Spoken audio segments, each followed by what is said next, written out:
Hello, everyone. Hey, I'm Doug Wilkerson with Central Christian Center here in Joplin. And in case I forget here in a little bit, I want to say Happy Mother's Day to all the mothers. I'm glad you're with us here. I'm also with Saturday Night Live Life Recovery Ministry here in Joplin. We're getting close to going back live.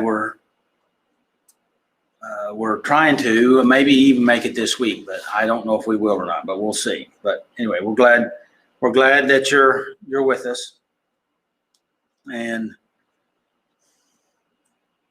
hopefully that'll come up here in a minute. So my title for today with Encouraging Word with Doug is on science of resilience. How do you live a life of resilience? This is part 3 of my topic that we've been covering here about the science of happiness. I have a whole bunch of stuff that I got planned for today, and I think I may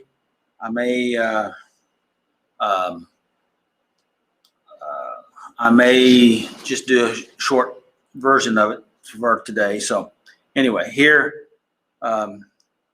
I want to start off with a quote from Christopher Reeves. Some of you may remember him. He was an actor. He played Superman in a movie. In fact, I don't even know if I ever watched that movie, but I don't watch that many movies. But he had an accident, broke his neck, and became paralyzed from the neck down. And he had to have a ventilator, and he had a challenging life afterwards. And this is one of the things he said, one of his quotes. And he said this, he said, "I'm not living the life that I thought I would lead, but it does have meaning and purpose. There is love, there is joy, there is laughter." That's Christopher Reeves.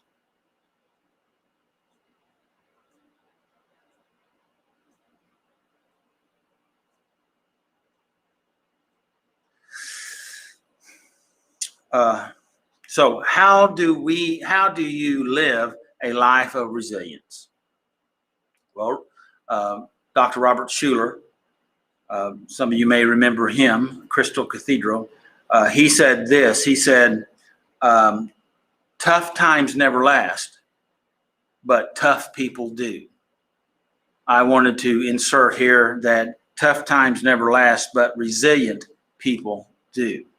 Resiliency, one of the definitions that I picked up as they were talking about today, studying, it said that it's kind of like a firm but spongy ball that if you can squeeze it, then as soon as you let go of it, it returns back right to where it's at. And that's resilient. It's resilient. It goes right back. But far as we in life to be a person of resiliency is that we have all kinds of things that hit us, squeeze us, sweep over us. And the idea here for a resilient person is to be able to endure all of those. Like we talked about last week out of John, that there are many trials and temptations, but Jesus came to help us over them all. And so, but actually that we're even better after we go through some of these situations, or after we go through some of these hard hits. It helps us and transforms us and makes us better. Makes us better, and if we don't get better.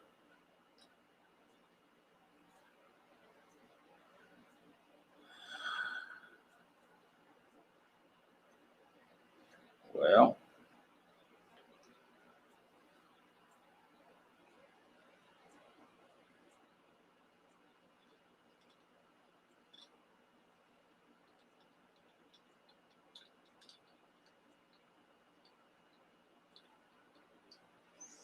sorry about this. For some reason, okay. All right.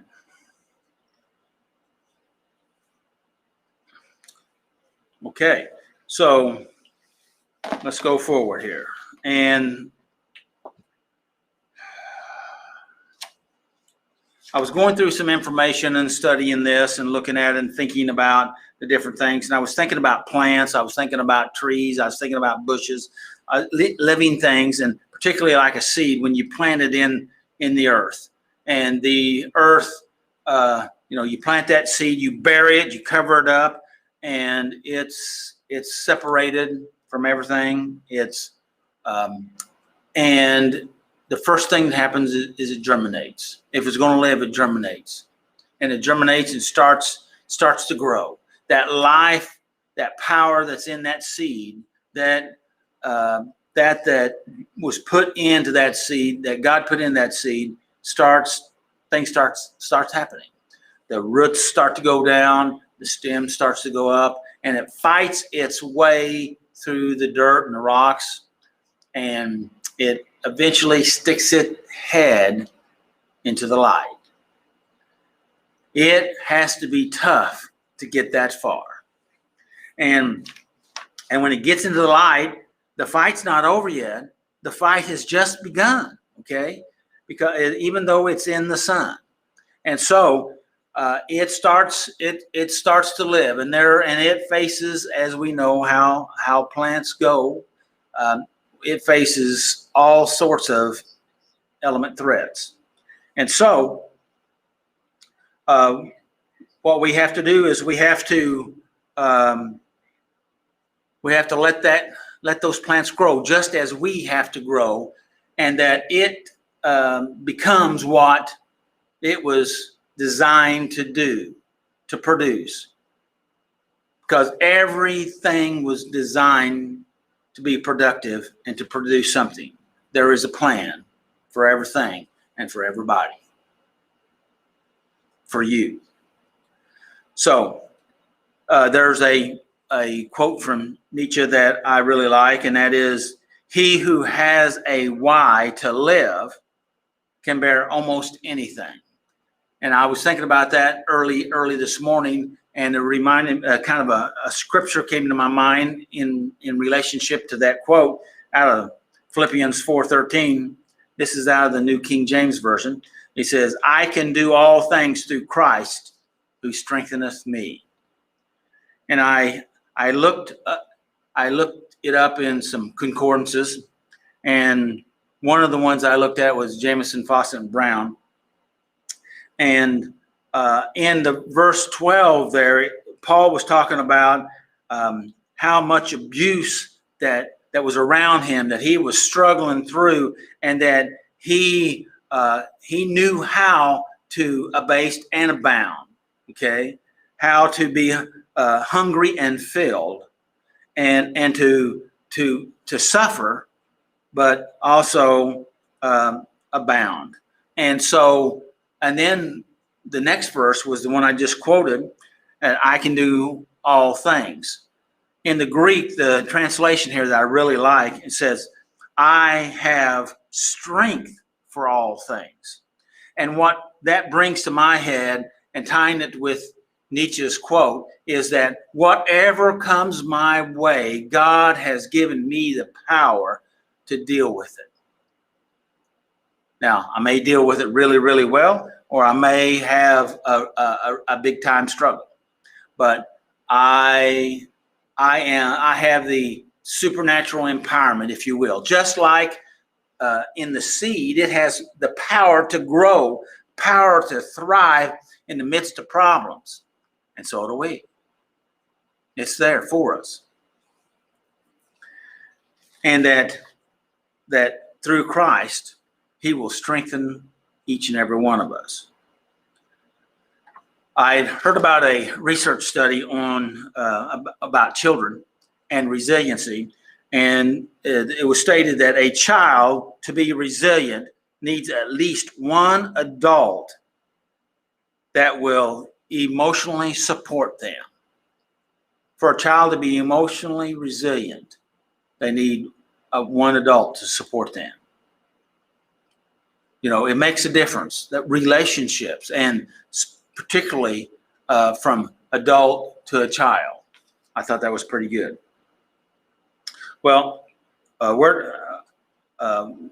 let's define resilience, okay?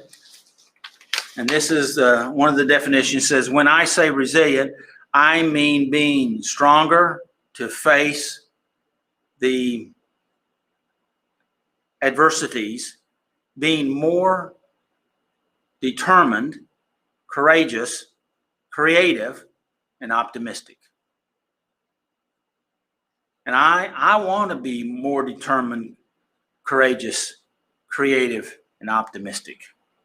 And real leadership arises out of adversity, whether it's in a world or a country, a state, a city, a town, a church, or a home, business, because those adversities do come. And we have to be willing to step into them. And if we can have that emotional resilience, which I'm going to talk about here in a moment, that we're able then to step in to these things and deal with them. There are 4 different types of resilience, according to the information. It's mental resilience, emotional resilience, social resilience, and also physical resilience. Of course, mental resilience is the ability to pay attention and get motivation to deal with difficult things at difficult times. Okay. Emotional resilience is the ability to invoke positive emotions. In other words, instead of being all depressed and drug out, and because when you're depressed, anxious, overwhelmed, you have all these negative emotions that's in your body affecting you mentally. It actually shuts down your ability to think. And that's the reason why it's so important to have emotional resiliency, where you can shift those emotions around, and then you can have healthier or more productive chemicals in your body and in your brain. And then you're able to be more optimistic, curious, okay, and joyful. Social resilience is the ability to reach others, that when you need help, that you're able to connect with people. You have reservoirs, okay, and that's so important, to have emotional, social reservoirs, to where you're able to connect with people that, when you're drowned and you need a lifeguard, you need somebody that can be there to help you and encourage you and support you. And physical resilience is the ability to face physical challenges, and that is having endurance. Physical endurance. You have to have physical endurance to be able to have mental, emotional, and social endurance. Because if you're weak, if you've allowed yourself to be depleted physically, then it's going to affect you in those other areas also. There was another research. Again, this is science, some science things. And I think it's so important to have science. And basically, again, like I've said in the past, Dr. Carolyn Leaf says that science is the story of God.